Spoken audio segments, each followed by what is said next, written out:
I knew deep down inside that I needed an education. And at the time, I felt, what better way to get an education than to join a gym? Problem with that is, I had never been to a gym before. I had no idea what I was doing, and I remember it so clearly because it was just so awkward. I walk in, and all of a sudden, people start looking at me, and it's like, why are you looking at me? You guys look great. You guys should go home. But it's getting me all sweaty, and like, that was my first workout because I was getting all sweaty. I'm like, oh, this is awkward, but hey, I'm breaking a sweat. Awesome. But that got me thinking, like, I'd been walking for umpteen years at this point. I'm pretty good at walking. And I don't know how you guys roll, but there's always 20 minutes in my day for Fresh Prince or a Family Matters rerun. So I was thinking, all right, you know what? No.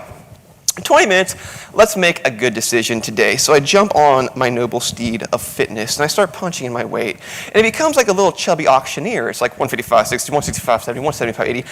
And then I get to 300, and it beeps. Beep. Nice and daintily. I'm like, wait a minute.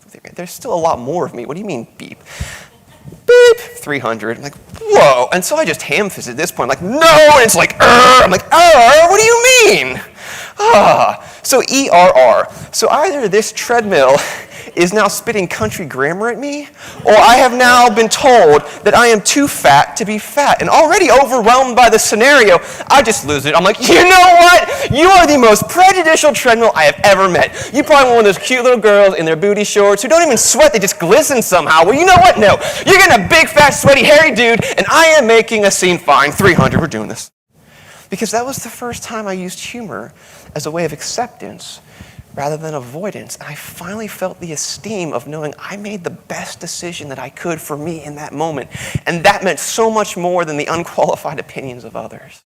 I laugh a lot, and not just because it feels great, but because it's also scientifically proven to lower stress levels. In an article published by Psychology Today, Chris Berline explains how the easiest way to reduce stress is by reducing cortisol levels. Cortisol being the predominant stress-causing hormone in the human body, and the easiest way to lower cortisol levels is by laughing.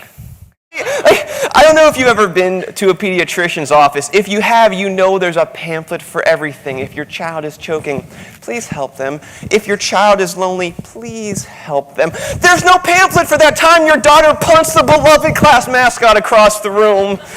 So what do?